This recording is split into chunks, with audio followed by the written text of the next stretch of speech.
What's going on? You heard the banjos. You know that means it's time for Showdown, Hoedown, Thursday Night Football. It makes me warm and fuzzy inside. You know what doesn't? That negative 400-degree weather out there. I don't know when it up and became the coldest day of my life, but it did. I ain't going outside. I'll just sit around and make YouTube videos. What's up, new guy? I'm the Degenerate 75. I'm a high-limit DFS player who focuses on golf and football. It's all I got time for. You can see my December schedule. If you like the cut of my jib, come check it out. I focus on trying to help you not suck so bad at DFS because it's hard, and I offer a little bit more game theory than most of the bros in this industry. So if you enjoy it, hang around. You know what I'm saying? I think I need to lead off by talking about this thing. You see that? People want this, and I'm giving it away this week because the big guy's got the Santa hat on. He's in a giving mood. By the way, in case you think that's fake, look, I got it right here. Hold on. Boom! Giving it away this week. All you got to do to get in the drawing is simply just go leave a comment on this video or go like and retweet it on Twitter or do both and you get on there twice. There you go. I'll be giving away, shipping it out. I think I'm going to do it on the Sunday show. You know what? Because the Sunday show is only 3 games and no one's going to fucking watch it. So I'll do the spinny wheel on there, you mother fathers. So come check that out because if you don't know, the main slate this week is on Saturday, so I'll be doing my final thoughts video for that on Friday, so you can have a little bit of time to get your lineups together, but I'll also do another one Saturday night, Christmas Eve, because you know the big guy don't have a life. So there you go. Let's get going. That's all we got. Leave a comment. Oh, and hang around till the end for my spicy take. All right, we're going to start with contest selection tonight. What do you need to know about contest selection? Well, the first one you need to know is, yes, it is Christmas, the time of year for miracles, but it ain't going to be winning this tournament, you donkey dick. So don't play in this. If you do, you max enter, and I'll leave you alone. If you don't, you're a moron. So what I want you to do is I want you to focus on tournaments that you're going to max enter. I want to hit this contest selection strategy with you one more time. If you have a lineup tonight you really like, you have this hot take on what the script's going to be tonight, you go build your dream lineup, right? Where all 6 pieces make sense. They're correlated together, right? Where, you know, this game is going to play out a certain way, and these are the most likely pieces to do that.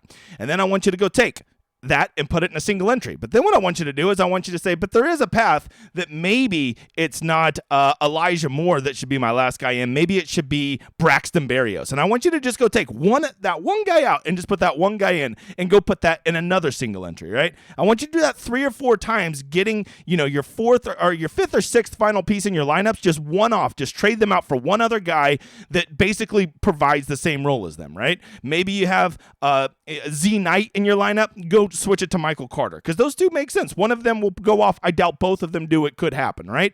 That's all I want you to do. Do that 4 or 5 times and have one version of that lineup.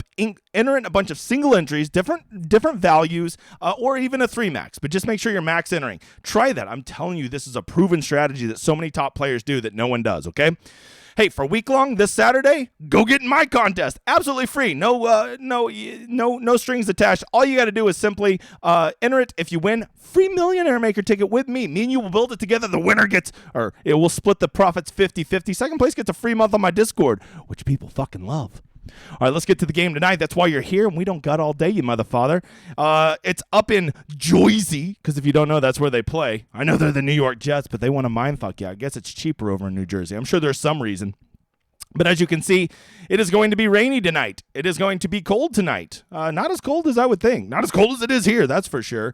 And so I think we need to take into account precipitation, because if we've talked about this once, we've talked about it 100 times. Precipitation does affect the outcome of games, especially in DFS. There's about 3 to 5% less scoring. And here's something you may not know. It also changes the way teams play, and they run the ball more, which actually makes defenses less viable because there's fewer opportunities to score points on passing plays.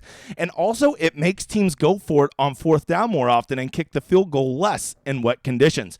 Fact of the fucking day. There you go. So some things to consider. It kind of affects all parts of this game. So let's get to it. We'll be using Run the Sims as we always do. Best tool-assisted site out there, as you can see. Once again, the NFL said, hey, what's the worst? Hey, I got a question. What's the worst fucking game that we could put on primetime? Jets and Jags, I like that. And so that's what they do. And so now we have another 37-point total game. My God, man. My God. And a 1.5-point line. So it's going to be a competitive game. We got 2 teams that actually are going to be in poor conditions. The Jets play pretty good defense. I don't know if I want to say the Jags play good defense. They have been trending in the better direction. We got a couple second-year quarterbacks that were supposed to be good. Haven't quite got there yet. But with that said, this matters, right? This total matters because when you see a total that low, you should almost always be leaning towards kickers, defenses, tight ends, and running backs because those guys tend to score wide receivers and quarterbacks in low-scoring games. That's just a fact, right? You want to get quarterbacks and wide receivers in high-scoring games. You want the other positions in low-scoring games. But with the weather, maybe it's a little trickier than that tonight. As you can see, the only major injury news, Trevor Lawrence, I mean, he was limited in practice Wednesday, but the big guy's going to play. There's no reason to think he's going to be out. Mike White is still out, so Zach Wilson will definitely be starting. Z Knight was full participant. He's going to be good to go. It does appear that the only one that you could maybe even consider an injury is Denzel Mims out, which I think may free up a little value for the Jets' fourth receiver. You know, it'll be a little bit more clear who's going to be on the field in the 4 wide receiver sets if we even see that tonight. So let's run the Sims and see what we got. As you can see, the most optimized player tonight, the guy who shows up in the optimals more than any other player in this game, Zach Wilson. You're like, how the hell is Zach Wilson number 1? That model must be broken. No, well, let me just tell you a little secret. Quarterbacks touch the ball every play, and Zach Wilson actually offers a decent upside with his rushing. And Zach Wilson just came off of a 20-point game last week. And Zach Wilson is playing in a game environment where a quarterback under 10,000 can very easily get there. So as you can see, no one's going to want to play Zach Wilson tonight, but he is the most highly leveraged player. So we'll start there. We'll start with the Jets, right? We're going to break it down team by team. I'll give you some punts. With the Jets, Zach Wilson is super viable, but there's also a path to fade him. If he were going to be chalky, I'd be super excited to fade him because quarterbacks, in tough conditions, a lot of times are great to fade. But on the flip side of that, quarterbacks who are low owned are tremendous leverage plays. The real question to me with the Jets is who to play at running back. I think you're going to see them probably run the ball something like 55 to 60% of the time tonight. And so your question is, do you play Z Knight, who is $7,000, a very fair price? As you can see, he's actually coming in at 56% ownership, one of the highest owned players, which makes sense.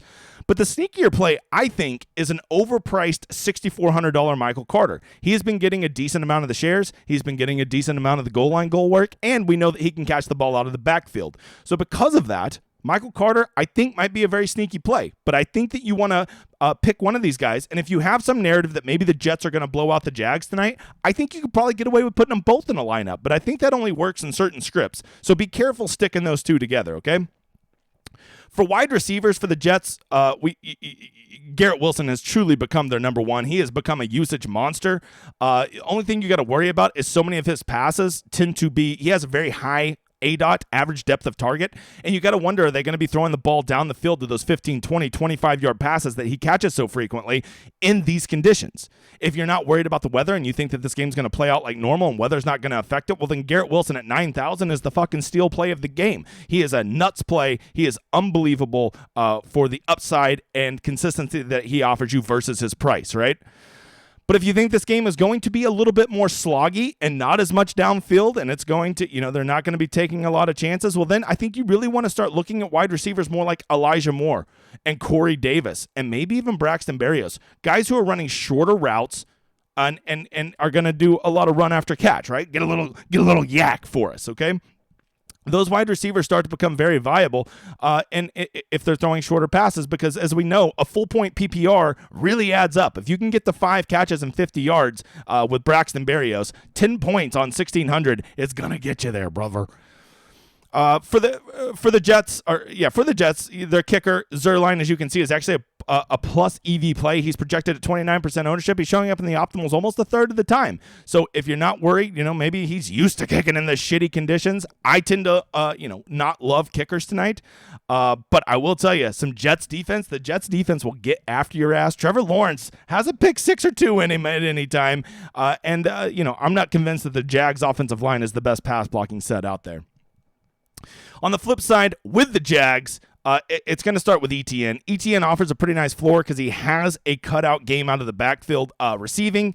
They haven't. He's still, even though he hasn't been super efficient recently, he is still definitely their number one rusher. So ETN has a very nice role cut out, but you got to ask yourself what kind of role this is, or what kind of script this is, because there has been games in which ETN has been kind of scripted out of the game for some reason. When they get behind, they just don't seem to like him as much. He catches the ball way more when they're ahead than when they're behind. You fucking tell me. I have no idea. Trevor Lawrence at 11,400 is just grossly overpriced. People are going to play him because he's a quarterback, but as I just said, why I would love to play Zach Wilson tonight is probably why Trevor Lawrence is a little bit off of my radar tonight because first of all, 77% ownership is laughable, but here's what we know. The pricing is generally soft in this game. There's not a lot of great pay-up options, and people follow one rule in DFS. Spend all your fucking money. And if we know that, we know they're going to get up to 11,400 Trevor Lawrence, and there is definitely a path for him not to do anything tonight. As you can see, he's the most negatively leveraged play on the slate tonight. However, if you think the Jags are going to blow out the Jets, or you think this game somehow becomes a shootout, there's no way you can fade Trevor Lawrence. He'll almost certainly get there, right? I will tell you this. My favorite play from the Jags backfield might just be a little sneaky JaMychal Hasty. Yes, he's not on the field very much, but here's the one thing I can tell you about him. At 2,800, he has plays that are specifically designed for him, right? And there's some value in that to know that they are drawing up plays for him, and he is electric as hell.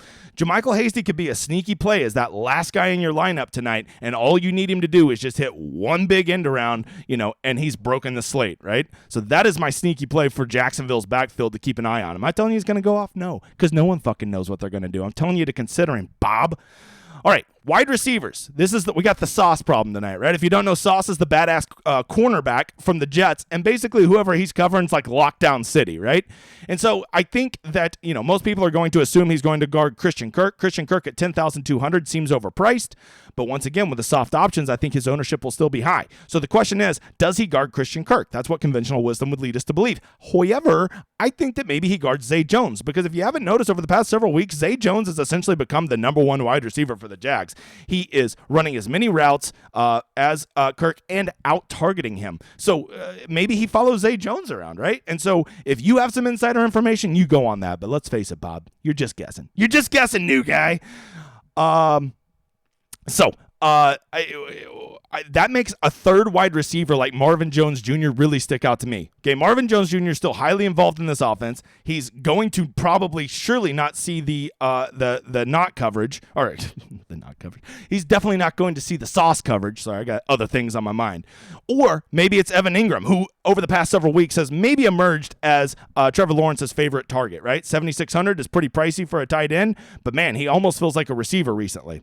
Which reminds me, I totally forgot to talk about Tyler Conklin at 3,200, a steal play tonight, right? I love Tyler Conklin at 3,200, a tremendous paydown option, and the crazy thing is, it looks like he's not getting too much ownership, so he might be a play tonight to really consider. 14% ownership for Conklin, who is very involved in their offense. Give him to me. All right, best captains tonight. I think your best captains are probably going to be running backs. I think that you can get away with Knight or Carter. I also think Zach Wilson is viable for the Jets. And over for Jacksonville, I really like ETN, or I like kind of a punt with Marvin, not Marvin, where the hell? There he is, Marvin Jones Jr. Let's go, brother. Or maybe a JaMychal Hasty if you're feeling really saucy. But let me tell you why I don't love JaMychal Hasty as the captain. You don't need to get that cute. When you put a cheap guy at captain, you're usually doing that to save salary. Do you really need to save salary tonight with all this soft pricing? I don't know. I think that if I'm going to play Hasty, I probably want him as a flex, not as a captain. So the last one is some good punt options. We've already talked about a lot of them. To me, a punt is anybody below 4,000. That's a position player usually. So Conklin is amazing. I really like JaMychal Hasty. I think Berrios is sneaky, and JaMychal Hasty. There you go. Those are some of my favorite punts. Matter of fact, I don't even mind Agnew because they run special plays to get him the ball too, and he's pretty electric. Once again, these sleeper plays, these are guys you want to be the fifth or sixth guy in your lineup, right? Don't go putting him as captain, right, and trying to get too cute because you're basically building a lineup that's already dead.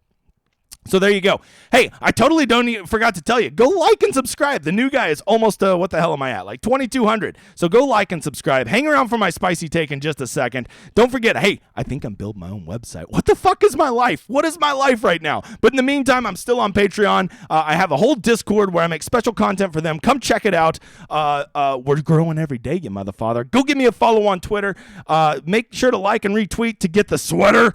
And don't be afraid to reach out to me. I don't blow people off. I don't take myself too serious like so many dickheads in this industry. I will give you a thoughtful and timely response because that's how I roll, you motherfather. All right, let's end right here. My spicy take tonight, Zach Wilson. All right, why Zach Wilson? First of all, am I telling you to play Zach Wilson? No, I don't give a shit who you play. But here's what I want you to consider. He is going to be the most highly leveraged player on the slate tonight. You're getting a quarterback at under 10,000, which is actually very rare in Showdown, right? You're getting a quarterback who is coming off of a good game. He had nearly 20 points, 20 DFS points in his last game. You're getting a quarterback that offers a generally safe floor because he actually offers some rushing upside. And you're playing a quarterback who is growing in momentum and is going to carry over his good play with tons of weapons around him. And in all of this game, if it's going to be rainy and nasty, there is a way for Zach Wilson to outpace everybody else simply because there's just not a lot of points being scored, and at least he's the one guy with the ball in his hands. So that is something to consider. Zach Wilson is the best leverage play tonight. If you're not a leverage guy and you're a guy that just goes with your picks and goes with your feelings, well, then fucking ignore this, okay? But if you're somebody that's playing the leverage game and understanding that it's about how often they're in the optimal versus how highly they're owned, there's no play better tonight than Zach Wilson. I think that's all I got tonight, fellas. I hope you kick some ass. I hope you send me some screenshots, and I hope to see you Saturday for the final thoughts. Actually, it'll be tomorrow, Friday, and then I'll be giving away the sweater Saturday for the Sunday show. It's confusing as fuck. I don't even know what I'm saying, but I do know this. I hope you enjoy my outro, you motherfather.